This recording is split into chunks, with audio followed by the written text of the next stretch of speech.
Stormbreaker, la hache qui a failli tuer Thanos, Doom l'a arrêté avec 2 doigts seulement. Sans effort, sans bouger, sans même regarder Thor dans les yeux. Et Thor, le dieu du tonnerre, reste là. Immobile, bouleversé, pour la première fois de sa vie, il réalise qu'il n'est pas assez fort. Et voilà ce que le trailer ne nous dit pas. Ce moment de défaite, c'est le début de quelque chose d'immense. Quelque chose que Marvel prépare depuis le début de Doomsday. Thor va changer profondément et définitivement. Et quand ce changement sera complet, même Doom devra réfléchir à 2 fois. Asseyez-vous confortablement, écrasez le pouce bleu. Je suis Derphi et aujourd'hui on s'attaque au nouveau pouvoir de Thor dans Avengers Doomsday. Bon visionnage.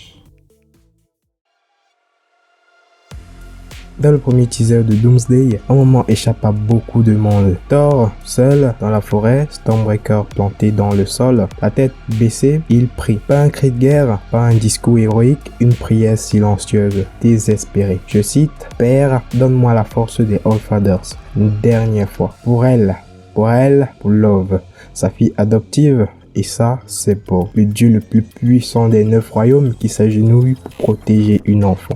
Mais pas que, parce que dans les comics, c'est exactement ce type de moment qui déclenche la transmission de l'Odin Force. Et si Odin avait répondu? Voilà le détail qui a fait exploser le forum de nos amis américains.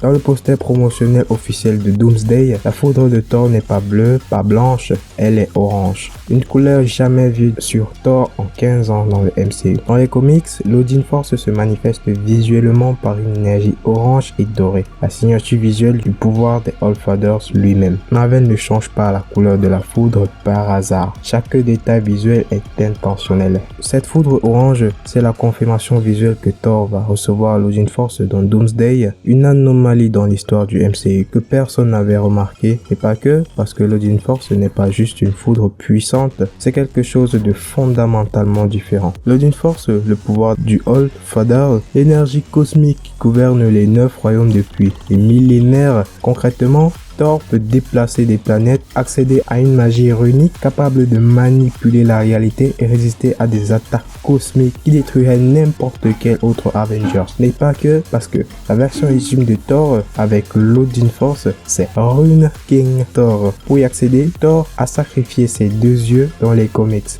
comme Odin avait fait, le prix de la sagesse absolue. Et avec ce sacrifice, il a effacé Mangog, l'être du Ragnarok, d'une simple pensée. Pas un combat, une pensée. Sa puissance dépasse celle d'Odin lui-même. Elle rivalise avec les Célestes, etc., etc. Si Marvel amène Thor à ce niveau de puissance dans Doomsday, il deviendra le héros le plus puissant de toute la phase 6. Une épopée qui transforme le dieu du tonnerre en quelque chose que même Doom n'anticipe pas. Revenons au moment du trailer. Doom arrête Stormbreaker, Thor est dépassé. Mais ce moment n'est pas une humiliation, c'est le catalyseur. C'est exactement ce choc, cette fraction de seconde où Stormbreaker s'immobilise dans les mains de Doom qui pousse Thor à s'agenouiller dans la forêt, à prier, à chercher quelque chose de plus grand. Parfait arc narratif pour un héros qui doit encore se surpasser, mais pas que, parce que même avec l'Odin Force, la victoire contre Doom n'est pas garantie. Et ça nous amène à une question fascinante. Si le vrai combat de Doomsday n'était pas Thor vs Doom, mais Thor et Doom contre quelque chose de bien plus grand. Une anomalie narrative que Marvel prépare peut-être depuis le début, de prince arrogant à dieu du tonnerre, le dieu du tonnerre apporteur de l'Odin Force, et peut-être Rune King Thor.